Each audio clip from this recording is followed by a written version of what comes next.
Bonjour et bienvenue dans Les Affirmés se révèlent, le podcast qui révèle votre affirmation.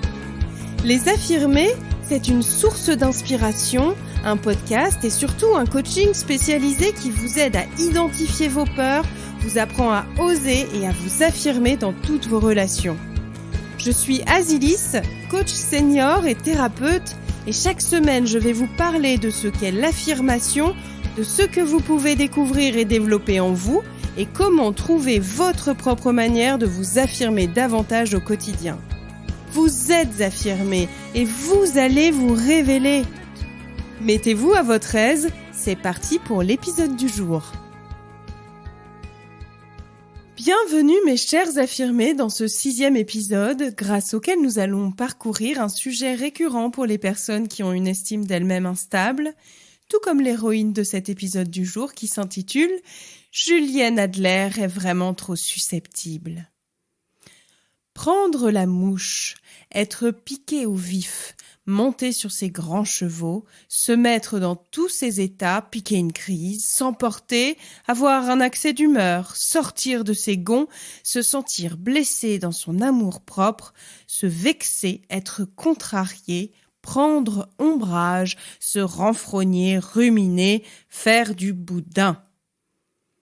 L'homme est le premier artisan de son bonheur comme il l'est de son tourment. Si j'entreprends de vous parler aujourd'hui de cette réaction émotionnelle particulière qu'est la susceptibilité, c'est qu'elle revient fréquemment dans mes accompagnements. Bien sûr, elle se met en œuvre différemment selon les personnes, selon la construction de leur estime personnelle et de leur stratégie de défense. Donc, comme à chaque fois, je vous montre un exemple de ce à quoi cette problématique peut ressembler.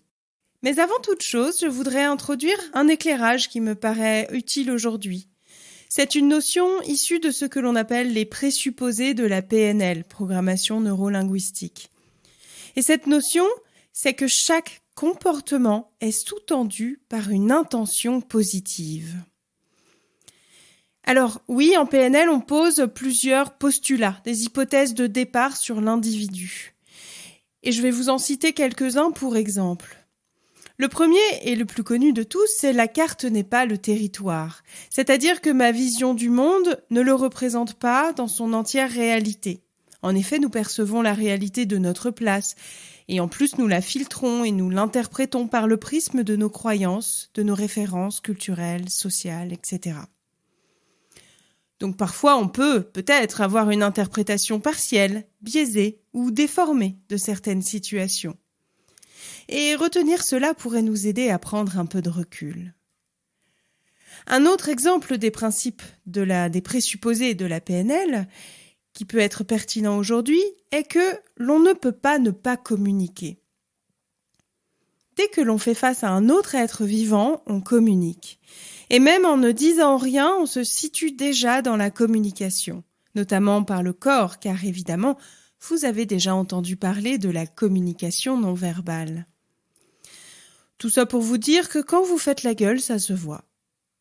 Ah, mais j'oubliais, quand on fait la gueule, dans la majorité des cas, on veut que ça se voit.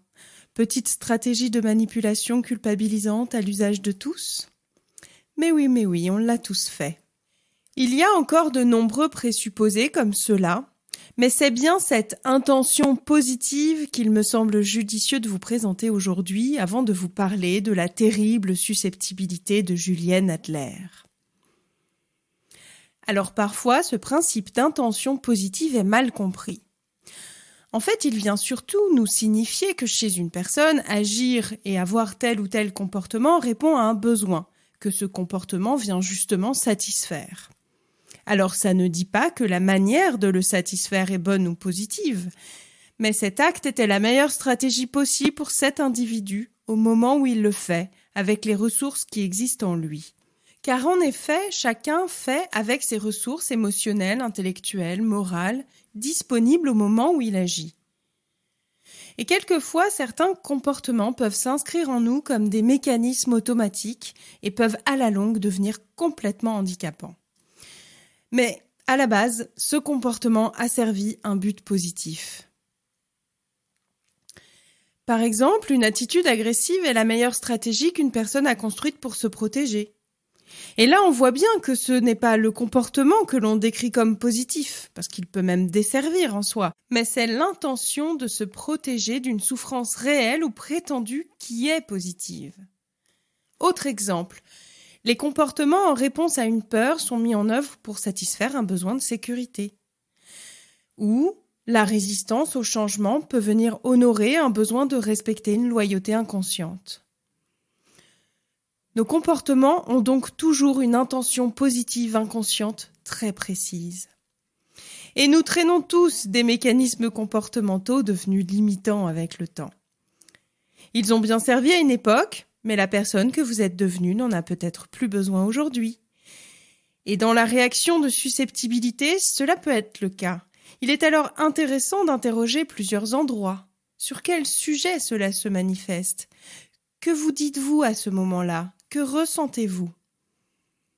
Dans tous les cas, si l'un de vos comportements vous gêne, si vous en avez une conscience, même à minima, c'est que votre esprit vous invite à trouver une nouvelle façon de penser et d'agir. Peut-être pour être mieux dans vos baskets, peut-être plus aligné avec vos besoins actuels. Et j'encourage votre mouvement parce que accepter d'avoir un comportement qui n'est plus adapté, ou prendre conscience que l'on a fait cela depuis longtemps et que ça nous dessert dans notre vie, c'est courageux. La vulnérabilité requiert le courage d'être soi, dit Brené Brown. Pour finir sur l'intention positive, la PNL considère que tous les symptômes psychiques et physiques sont des moyens de signaler que quelque chose ne fonctionne pas convenablement. Il signale un déséquilibre et invite donc à une action pour préserver notre intégrité. Et souvent, il est tout aussi intéressant de se pencher sur le symptôme que sur son origine. Cette démarche de compréhension prend alors davantage de sens pour la personne, pour lui permettre de cheminer vers cet éveil de la conscience dont on parle en coaching et en thérapie. Devenir plus conscient de ce qui se passe en soi pour développer un état d'être plus authentique, plus serein et peut-être plus affirmé ? La question à se poser est: quelle pourrait être l'intention positive derrière mon comportement ? À quoi cela répond ? Et c'est bien tout l'enjeu de l'aventure vécue par notre chère Julienne Adler qui ne sait plus quoi faire de cette foutue susceptibilité. Mais chut, ne parlez pas trop fort, elle risque de mal le prendre. Julienne m'a appelé assez tard un vendredi, en toute fin de journée. Un peu comme l'appel que l'on passe quand on a envie de tomber sur un répondeur. Mais au fond, c'est aussi une manière de se lancer, de se dire « ça y est, je l'ai fait cette semaine ». Il n'y a pas vraiment de bon moment pour ces choses-là. Le bon moment, c'est peut-être celui où on le fait vraiment. Au téléphone, je sens quelqu'un d'assez retenu. Il y a souvent une gêne à se dire si rapidement après le rituel du « et qu'est-ce qui vous amène aujourd'hui ?» Néanmoins, comme beaucoup de femmes, Julienne a déjà repéré certaines zones de fragilité. Et elle me parle alors de « gestion des émotions ». Ah, ce terme, j'ai encore du mal. Comme si on administrait nos émotions comme on organise un budget. Mais c'est un autre débat. Quoi qu'il en soit, ce que dit Julienne Adler ce jour-là, c'est son désir d'être moins réactive. Elle décrit des difficultés qui la polluent vraiment dans ses relations personnelles et professionnelles. Je pense que ce vendredi soir-là, Julienne Adler a dû se sentir un peu plus légère. Julienne est une femme sobre, discrète. Ses longues jambes dessinées dans un pantalon marine, sans maquillage, un carré brun ajusté sur les épaules et une chemise aussi bleue que ses yeux. Elle a de la facilité à s'exprimer, dans un langage assez soutenu d'ailleurs. Elle a 36 ans, elle est juriste. C'est une collègue qui lui a suggéré de me contacter. Elle a déjà suivi une thérapie durant une année pendant ses études. Ça lui avait fait du bien, me dit-elle, surtout pour comprendre des choses par rapport à ses parents. J'entends une forme de maîtrise chez elle, peut-être cette capacité à gérer des situations. Lors d'une première séance, il y a beaucoup d'informations et on est encore en surface. Certaines choses se dessinent néanmoins. Mais qu'importe si Julienne vient, c'est pour une bonne raison. On a toujours une bonne raison. Simone Veil disait « La plénitude de l'amour du prochain, c'est simplement d'être capable de lui demander « Quel est ton tourment ?» Cette phrase me parle parce que je n'ai pas besoin de comprendre la totalité du problème d'une personne, je n'ai qu'à entendre ce qu'elle vient déposer. Alors, Julienne Adler, quel est ton tourment ? Nous passons du temps à évoquer ce qu'elle décrit comme une hypersensibilité, des émotions à fleur de peau, des situations où elle est piquée au vif. Elle se dit susceptible. Elle en a un peu honte. Quand elle évoque ces situations, il en ressort un mélange de peur, de colère, de tristesse. Elle aimerait faire face, mais dans ces moments-là, elle se retrouve débordée par ce qui se trame dans son intériorité. Sa tête et son corps ne répondent plus comme à l'accoutumée. Elle s'empourpre, elle se fige intérieurement. La colère et la peur prennent le dessus, elle n'a plus de mots, elle a envie de fuir ou de mordre. Elle dit qu'elle pourrait même être violente dans ces cas-là. Parfois, elle reste sur ce sentiment d'injustice, que l'autre a vraiment dépassé les bornes et elle se rend compte à quel point elle peut être défensive. « Ne t'approche plus de moi, vilain !» D'autres fois, passé cette violente décharge ou cet état de sidération, elle a l'impression de se noyer dans un océan de tristesse, une détresse qui vient marteler qu'elle n'est pas assez ceci, trop cela, et que l'autre a bien raison. Et comment faire pour sortir de tout cela ? Ces réactions excessives lui jouent de mauvais tours, notamment au travail, parce qu'elle s'aperçoit que les autres s'agacent. Et elle n'aime pas du tout se sentir jugée. Certaines personnes lui ont déjà dit qu'elle prenait facilement la mouche pour peu de choses et que ça risquait de la desservir. Ça lui a fait vraiment mal d'entendre cela. Le comble pour un susceptible, c'est de s'apercevoir qu'il l'est vraiment. Et Julienne a conscience qu'elle le fait aussi dans ses relations personnelles, avec son mari notamment. Elle le décrit heureusement assez compréhensif, mais elle sait qu'elle est très exigeante dans ses attentes et qu'elle surinterprète beaucoup de choses. Tout ce qui peut évoquer le rejet ou la remise en question de ses capacités génère un vrai séisme intérieur. Nous travaillons alors beaucoup sur ses émotions.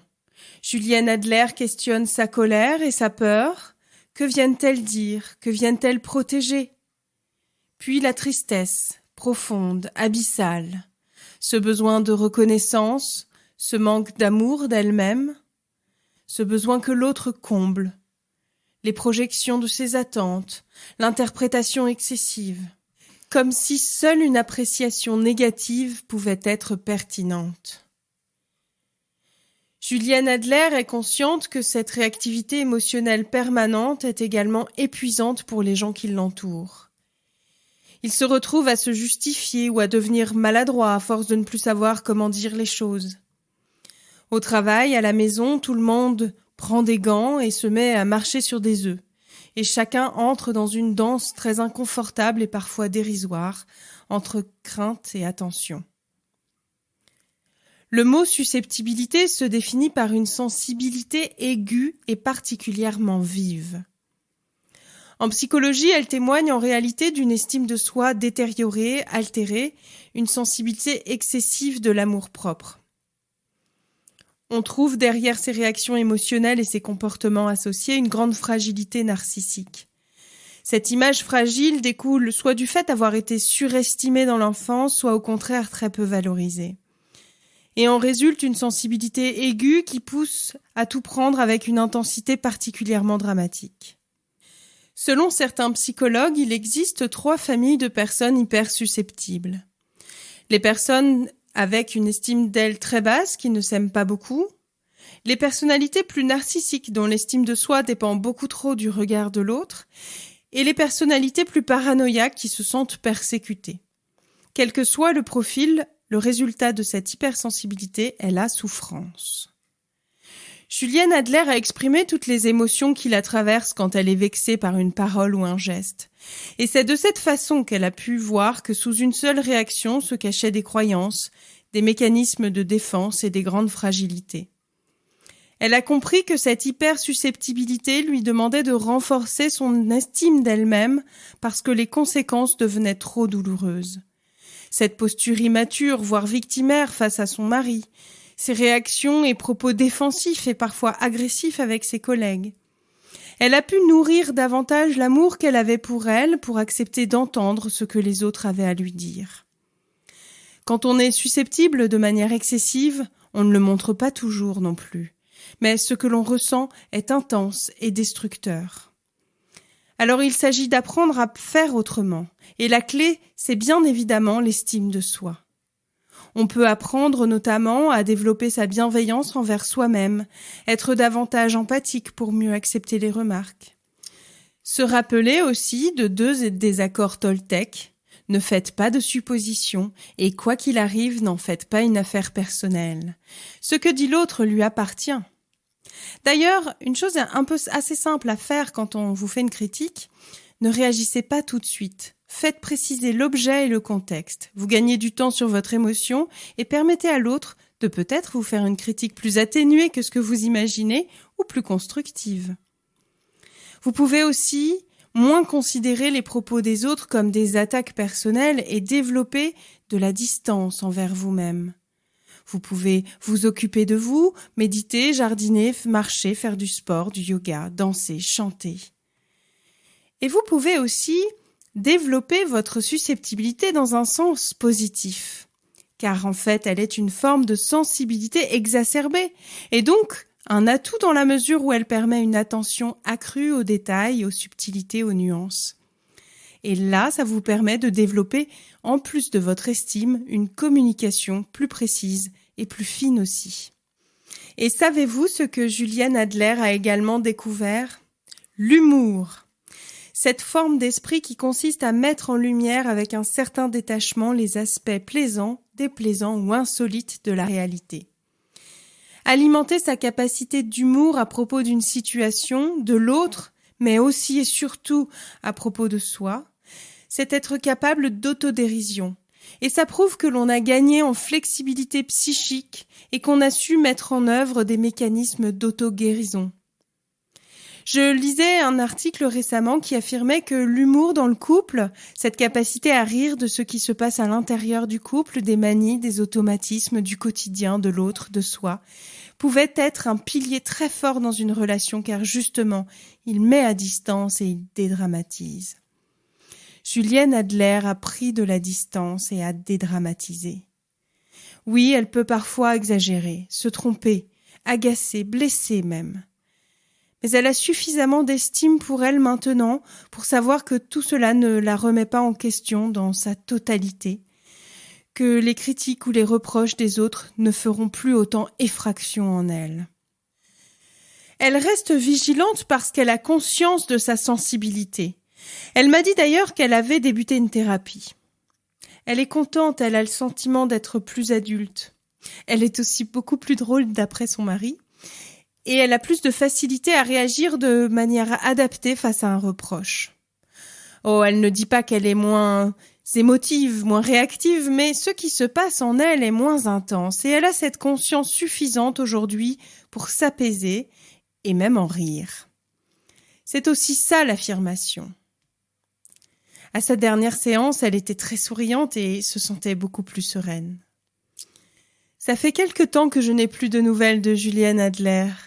Mais je l'imagine poursuivant son chemin et développant chaque jour cette capacité à réagir avec davantage de confiance en elle, avec cette croyance ancrée qu'elle est aussi imparfaite que la personne qui lui fait face, et qu'elles ont à toutes deux les ressources pour mieux communiquer. Merci d'avoir écouté ce 6e épisode, je vous envoie plein de bonnes ondes pour vous encourager à vous affirmer chaque jour, et je vous retrouve très vite pour une nouvelle aventure.